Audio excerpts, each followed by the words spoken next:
So thank you very much for the question. I think it's important to understand when we talk about diversification, specifically within the investments space, we're talking about assets and asset allocation.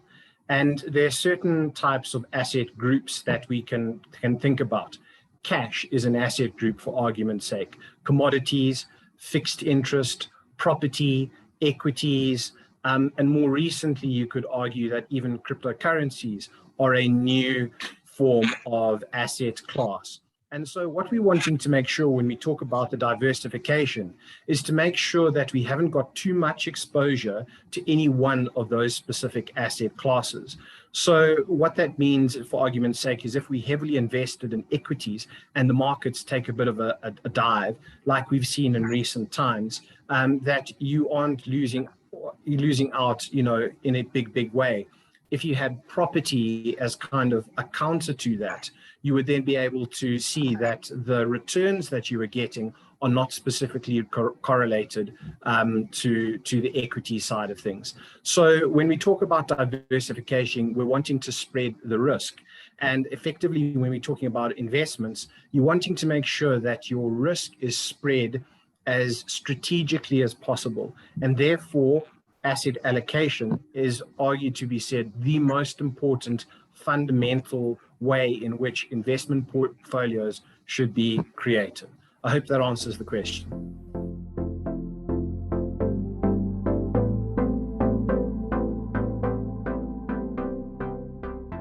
I love this question because so many people always say to me, Giles, I understand, I think about how investments work and all the rest of it. And once we've had a conversation, they always come on and say, wow, I had no idea.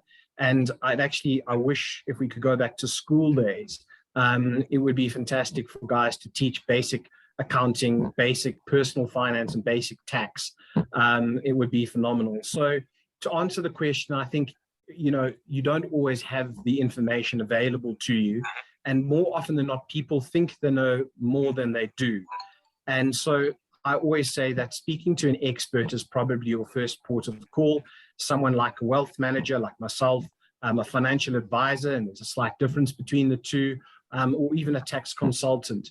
And there are multiple ways to kind of find out where these people are and where they are based. So the first thing to do is obviously go to Google, but be very, very careful. Obviously, you want to deal with a reputable firm who's got a track record and someone who's obviously got some qualifications. There's a lot of people in the industry, unfortunately, who don't have the necessary qualifications. They call themselves advisors or financial, specialists.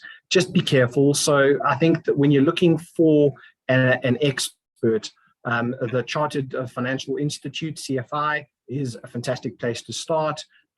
Or someone who holds the designation of CFP, Chartered Financial Planner, or someone who holds the designation of Chartered Wealth Planner, that's an overseas designation. Look for the qualifications, and more often than not, they will have some gravitas and understanding as to what they're doing and be reputable. And then obviously the company you're dealing with, make sure you do some due diligence on them. How long have they been around? Are there any kind of comments from other clients that you can look at? And that's probably your safest bet.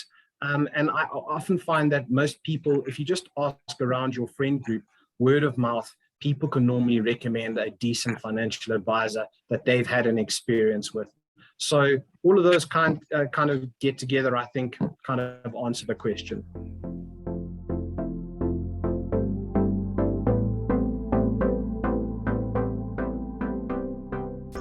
This is always an interesting question, and I get asked about it a lot. I think the first thing to do is understand what we mean when we talk about an estate. So effectively, your estate is everything that you own in your personal capacity.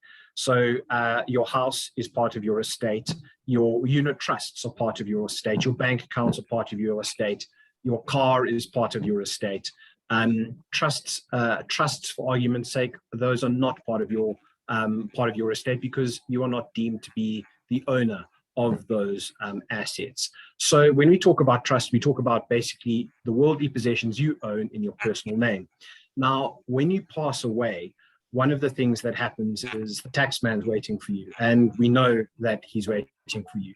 And so what a lot of people do is they try and make sure that they plan in such a way that they are as efficient as possible. And I reiterate, as efficient as possible.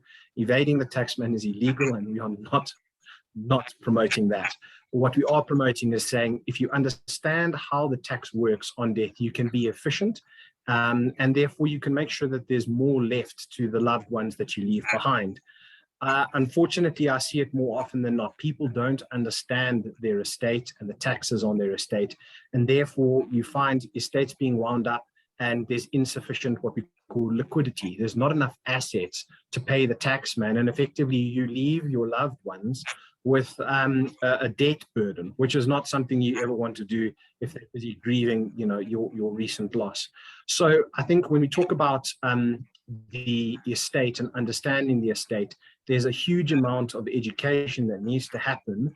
And certainly I know this for a fact that 99% of South Africans, and in fact most people in the world, don't fully understand their estate and what would happen to them when they passed away. And that's again where the benefit of having an expert or financial advisor, financial planner, wealth specialist can come in and advise on where are the holes in your estate, what can you do to improve them, and what little things can we tweak to improve that. A lot of people have a very simple will which feeds into your estate. Your will is basically your last will and testament.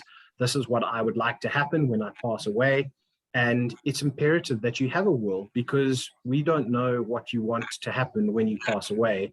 And therefore your will is the only thing that lets us know what you want to happen. And sometimes people draft wills with the best intention, but they muddle things up, and as a result, inconvenience their family hugely. So long story short, I think understanding your will, getting an expert in to kind of run you through the different hurdles and loopholes, if you want to call them that, is important for anyone to kind of do and understand.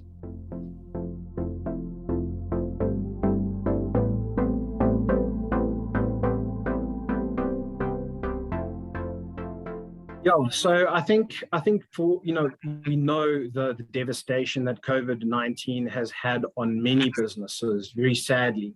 And I think, the first thing to kind of say to businesses out there who are struggling is it's a kind of a tired message, but it's one that I think really, really resonates, and it's certainly one that I've seen work, and that's the concept of pivoting. And so I think what you've always got to understand is when you pivot is you use the assets that you currently have and rejig them to kind of go on a new direction in a similar kind of field, but to create revenue. So let me give you a good example. I'm sure most people on the call would have heard of the company Doppio Zero. Now, Doppio Zero, as we know, is a little cafe, restaurant. You go in, you have a nice cappuccino, and they've also got some delicious kind of goods from the bakery. Now, during COVID-19, obviously people couldn't come in and have their coffee and eat their delicious goods. So what they did was they had a look at their assets and they say, what have we got? We've got staff, we've got the premises which we hold people on, we've got a bakery which makes the food, and we've got a fleet of vehicles to buy and get the various resources they need to produce what they're doing.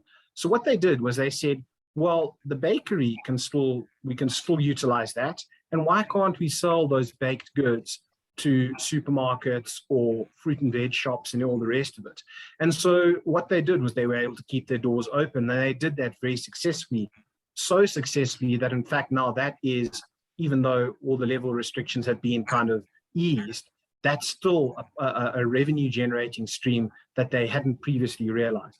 So the concept of pivoting is very important. It's not always that easy, but the way to do it is make an inventory of your assets and say, what can I do with these assets to make them generate some income?